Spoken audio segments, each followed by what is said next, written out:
This is St. Louis on the Air from St. Louis Public Radio. I'm Elaine Cha. It's been more than 60 years since Mill Creek Valley was changed forever. In 1959, the community near downtown St. Louis was home to nearly 20,000 people. It was also the target of urban renewal, a campaign by the city government that sought transformation through destruction. People were forced to move. Structures were bulldozed. The Mill Creek Valley neighborhood was razed and paved over to make way for the I-64 highway. Buildings disappeared forever, but memories did not. Memories that have kept bringing people back to a place that has remained very real, even if it isn't physically present any longer. Stories have been vital to that, and when the children of Mill Creek grew up, some of them began putting those stories to paper. 5 years ago, Vivian Gibson's memoir, The Last Children of Mill Creek, helped spark an unexpected renaissance of remembrance and recognition here in St. Louis, a movement that has gone far beyond the pages of a book. The opening of a major exhibit this week at the Missouri History Museum is the most recent development in an ongoing effort to recover Mill Creek Valley. Here to talk about that effort and the new exhibit, we're joined by two former residents of Mill Creek Valley. Vivian Gibson is one of them. Vivian, welcome back to St. Louis on the Air. Thank you, Elaine. And Malaika Horne Wells, the author of a 2018 book titled Mother Wit, also joins us. Welcome to the show. Thank you for inviting me. So we're going to talk about the museum exhibit Mill Creek, Black Metropolis in a few moments. But I'd like to first get a sense of place from each of you. In the late 1950s, you were both children in Mill Creek Valley. Malaika, tell us a bit about what it was like. And you two were living nearby one another but did not know each other then, correct? In fact, we went to the same church, Northern Baptist Church. Okay, it must have been a very big church then. Well, I'm maybe 6 or 7 years older than Vivian. So Okay. Oh, really? Oh, okay. that might explain it. Right, you don't pay attention to the younger ones in the same way. Yeah, but by the time I moved, we were about the only house on the block because they had torn down everything around us. And as I've been saying recently, my older brother, who has a memory like no other, because I don't have a really good memory, said he could look from our house all the way down to Venner. And we were at, if you can imagine, Market and Garrison near Hairstow. So, but during the time that it was thriving and bustling, it was a really cohesive, very hustle bustle kind of community. Is there maybe a scene that stands out in your mind? Crossing Market. Oh, okay. Tell me more about that. Because we went to Johnson Elementary. I do not remember a crossing guard, but I do remember my mother saying every day, watch the cars. Okay. Because my aunt got hit and killed trying to cross that street. Back then, Market was like Skinker during rush hour. Oh, I know exactly what you're talking about. Okay.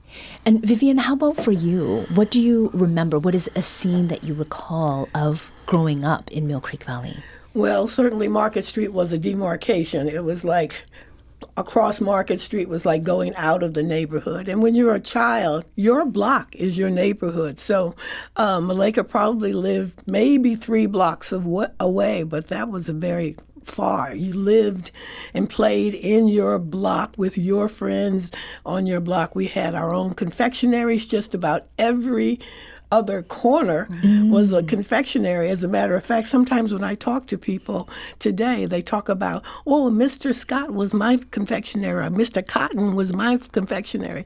So it was all very, very kind of compact. And there were people walking. It was a walking community. So children played in the street, in the alleys. We didn't have parks. So you played on maybe the school playground when school was closed, but basically you played in front of your house, your backyard, your alley, or your street. So it was compact. The houses were very close together, many of them touching, kind of row housing. So it was just very vibrant. Yeah. Well, no matter where you were, I imagine that your mothers had some sense of where you were in the neighborhood, and you've both written about your mothers and the different ways that they lived and mothered you in Mill Creek. Malaika, what about your mother brings up memories of the neighborhood in which you grew up? Well, she was a stay-at-home mom, as they say nowadays. And we couldn't rip and run like we were jealous of the children who could rip and run up and down the street. We had to sit on the front porch. So we had to come up with games about the year of a car or the name of the car. We had to play all kind of games while sitting on the front. Now, we did have a backyard. And in the backyard, we had an above-ground swimming pool. We had a merry-go-round. We had 2 sets of swings. So a lot of times when I say I was raised poor, well, how were you raised poor when you had all of that? But we were. My parents were very resourceful. That's the only way I can explain it. And before we move from what you remember, how did your mother and your family move to Mill Creek Valley? They, like so many other African Americans, came to St. Louis from the South. They were from. My mother was from Starkville, Mississippi. My father was from Columbus, Mississippi, was sort of like a university town, Mississippi State. And they didn't know each other there in Mississippi, but they met in the 30s and got married and bought a house at 328 South Garrison. 328. Vivian, how about for you, your mother, and how it relates to Mill Creek Valley? Yeah, well, let me say, we had a swing too, but it was a rope tied around an old tire that my brother slung over a tree limb, so we had a swing. Okay. But my mother was an artist, a craftsperson, and so that was how she contributed to the family income. She crocheted, she did quilting, she sewed, she was a milliner, she made ladies' hats, and she was also a stay-at-home mother, but she worked very hard. 10 of us lived in 3 rooms. I don't mean 3 bedrooms. I mean 3 rooms. So we were very, very close. And in the summer, it was like, get up, get your breakfast, do your chores, and get out of the house. And so we were out in the yard, out on the street playing all day. And my mother still knew where we were, what we were doing, because she was there at the window. And there were times when you had to play in front of the house so that she could see you through the window. One of the things I think that can be hard for people to wrap their heads around is when there's a discussion of history and even a neighborhood, that there's a temptation to think of everyone being the same. And what you've shared about your mothers, clearly there were some differences. What other kinds of differences existed within the Mill Creek Valley neighborhood that maybe are not adequately acknowledged? Malaika? Well, first I want to say that it was very crowded because of segregation. There were only a few places, communities we could live. But it was multi-class, I would say, even though it was mainly working class. You had doctors and lawyers and other professionals. You had, even though a lot of the big factories, mainly white people worked in those big factories. But in terms of smaller businesses, then you had a vibrant business community of small businesses.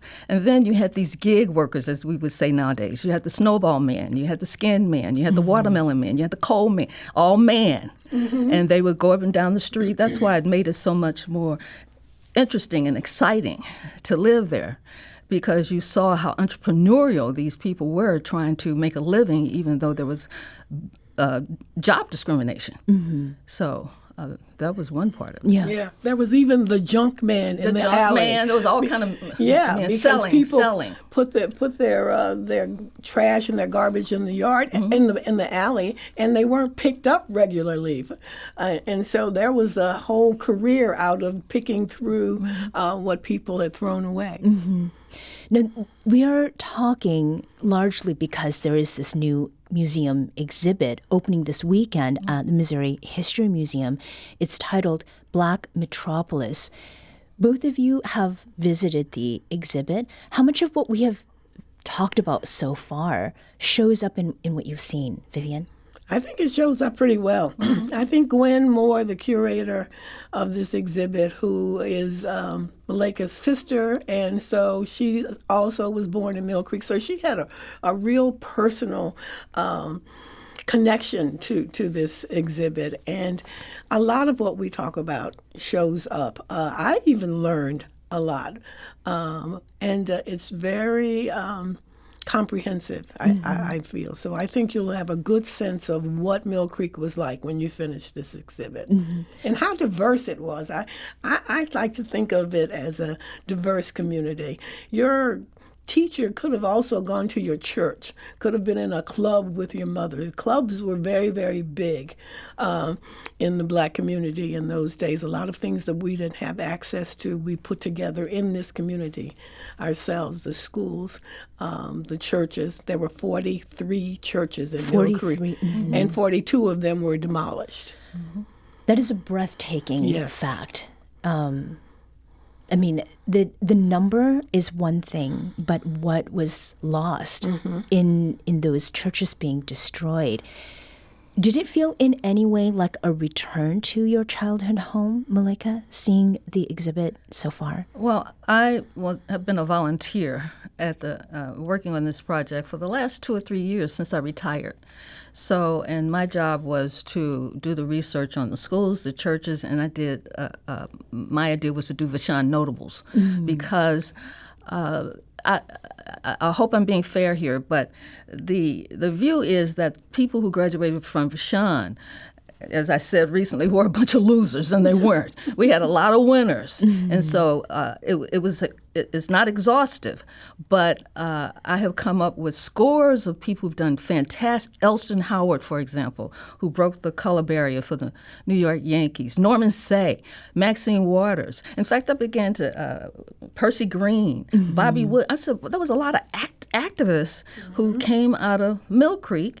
And then, as Gwen has noted in her exhibit, it was a hotbed of activism. When civil rights workers came here from all over the country to meet, they met at the People's Finance Building. She can say this much better than me. It was the building, a building for businesses that was built with all Black money. And according to the Globe Democrat, it was the first building built with all Black money in the world. And she said she couldn't cross-check that, but that's what was noted in the Globe Democrat. And those Vashon notables include musicians Clark Terry and Donny Hathaway, right? Clark Terry and Donny Clark Terry was the musician who played on the first Black musician to play on the Johnny Carson show. But what I found out, it was because of pressure from the Urban League that got him that position. Wow. So, yes, and Donny Hathaway, who's much more contemporary for us, he's deceased. In fact, both of them are deceased. He was a singer with Roberta Flack. He had big hits a couple of decades ago. These are some big names. And I hadn't realized that Maxine Waters also grew up in Mill Creek Valley. I moved here from Los Angeles, and so that name is She moved to Los familiar. Angeles from St. Louis. Yeah. Oh, did I say that Vivian Gibson graduated from Vashon High School? Yeah, But I present there. It was later. but she was younger. Sure. There are 3 iterations Right. of Vashon High School. It's the original, the second, which is where I attended, and now there's a third. Okay. And let me say, I admire Vivian for that because a lot of students back then wouldn't want to go to Vashon. But she saw that they had a great program for designers. And she went there, and then she ended up going to New York. Yeah. She was in Vogue magazine. So you should. Thank you, Malaika. Winners all around. Yeah. So you can't just go by a stereotype. And that's one of the Yes. things that we want to do with the exhibit is to dismantle these stereotypes and caricatures that have hurt a whole community. We're going to continue with that after a very short break. We're going to pick up this conversation about the legacy of Mill Creek Valley and a new museum exhibit that's dedicated to showing about its existence as a Black metropolis in St. Louis. This is St. Louis on the Air on St. Louis Public Radio.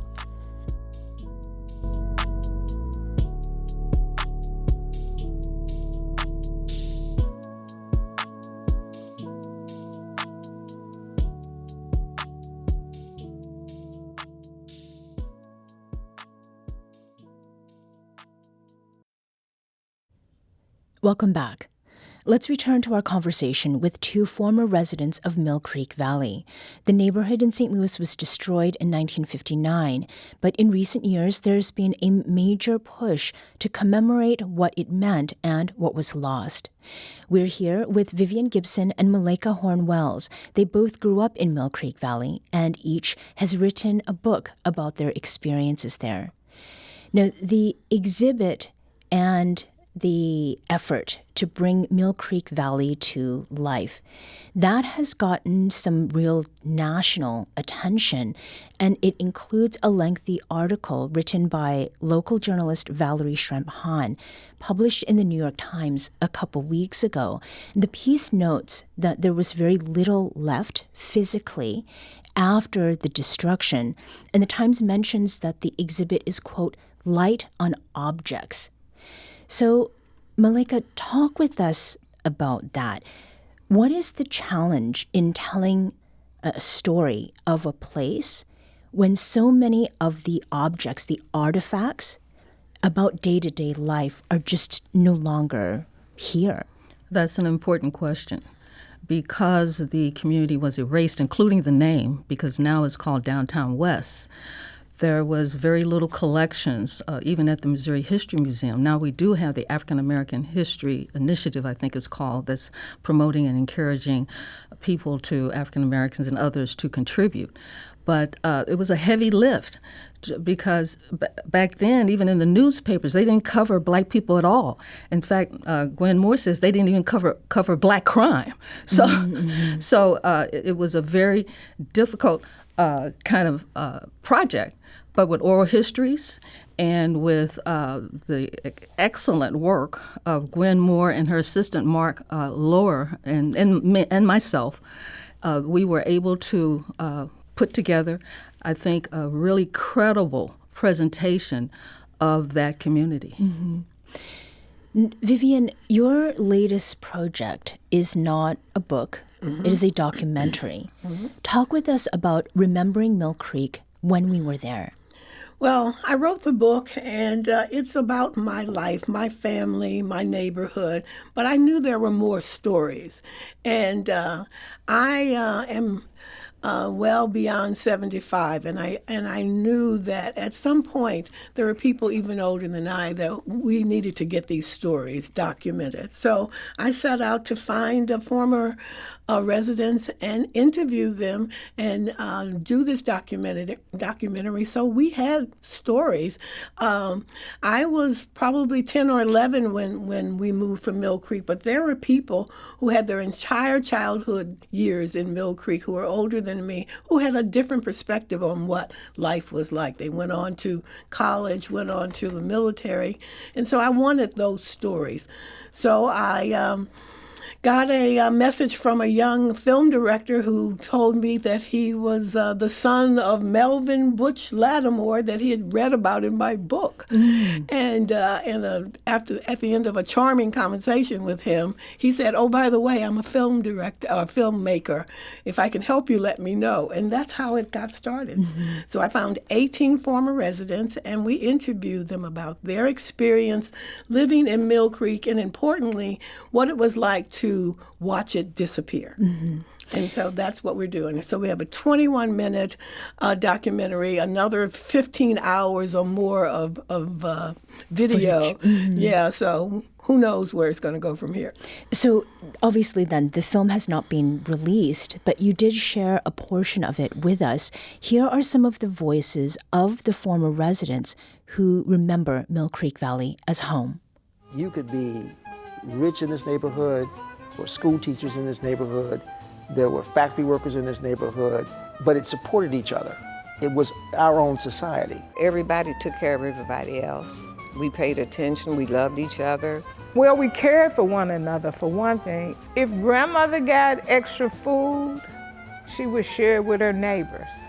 If they got extra things, they shared. They looked out for each other. If you strayed from a block away, somebody was calling, telling them that you were not in the area where you should be. We were a protected community. Everybody looked out for people. We didn't I don't remember the violence or things like that. I'm sure we had problems, but I don't remember it being as plentiful as it is today.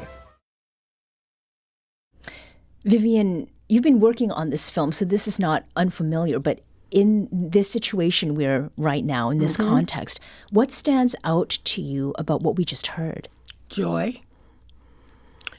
That surprised me even, and I think it surprises a lot of people that we lived in this segregated community. We were very restricted to where we could go, where we could live, but somehow the adults in this community protected us. Many of them came from the deep South, where they had grown up in poverty and segregation and hatred, but they protected us. And so we had this protected, joyful childhood and community. We went to school, we went to church, and we felt safe. I can't tell you how many people said we felt safe. And I think that comes across when you see this documentary. Yeah.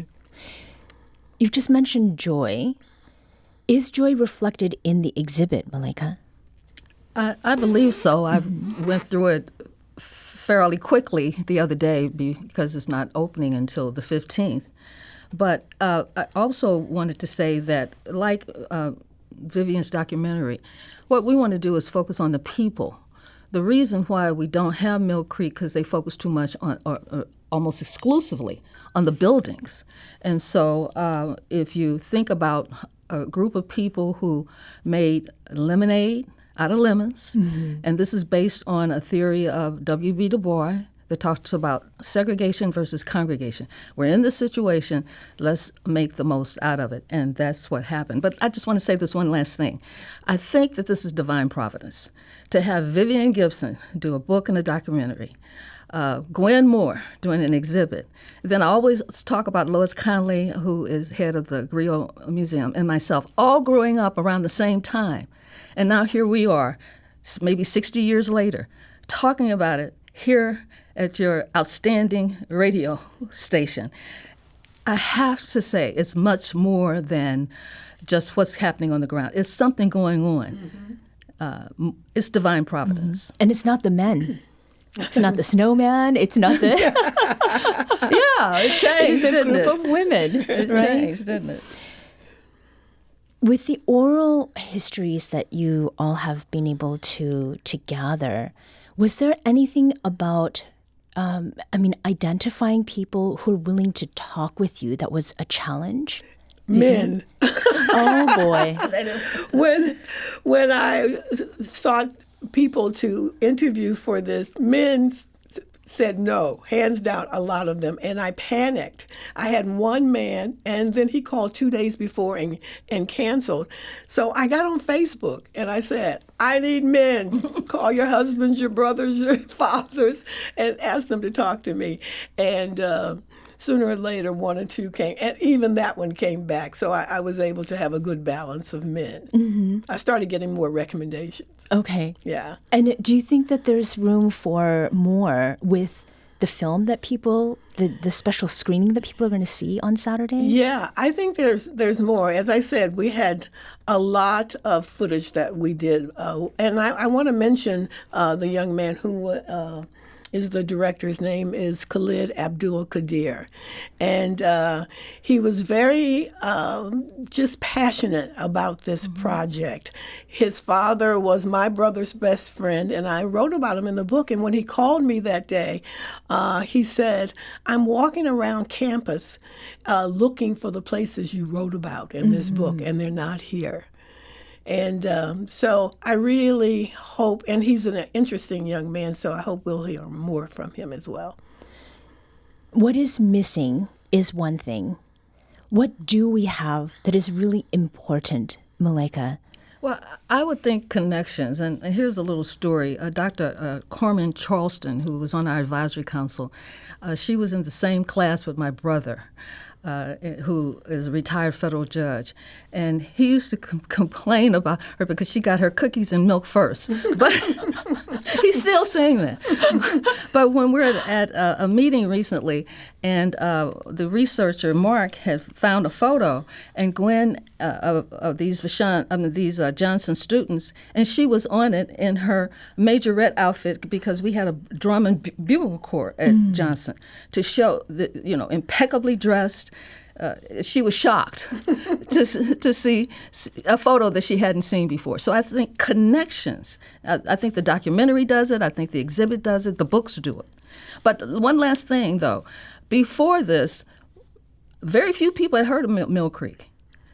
Mill Creek, Gwen did 10 years of research or more, and then Vivian's book, which brought it to light. Mm-hmm. Missouri History Museum is, an official authorized keeper of our history locally. Mm-hmm. You don't need an official institution to validate the history that you've just been talking with us about. But what does it mean to have this exhibition in November of 2025 opening? Well, it's important, but to dovetail off of what Malaika said about connections, I'm excited because we're connecting to other generations, to new generations. We have this young man who's the director of the documentary, but I talk to students all the time. John Burroughs School, for the last 4 years, all of their 7th graders have read my book over a 3-week period, and they do projects, and they really understand what the book is all about. And they have the best questions when I sit down with them at the end of the 3 weeks. And I think it's just important for this new generations of people and community to know that we were there. Mm-hmm. Who will you be there with, very briefly, on Saturday? Well, let me just say this. J.D. Gray, who was on the advisory council, passed, and his son lives in Amsterdam. He'll be there. He has a home in Brooklyn, a home in Amsterdam. Mm-hmm. My brother from Kansas City will be there, and others. So many people. Yeah. Malaika Horne Wells was a Mill Creek resident and is the author of Motherwit, and Vivian Gibson grew up in Mill Creek Valley and is the author of The Last Children of Mill Creek. Vivian and Malaika, thank you so much for joining us today. Thank you. Thank you for having me. You can see both Malaika and Vivian this Saturday evening, November 15th, at the grand opening of the Missouri History Museum exhibit, Mill Creek, Black Metropolis. They'll also be part of a panel discussion after a special screening of the documentary, Remembering Mill Creek, when we were there.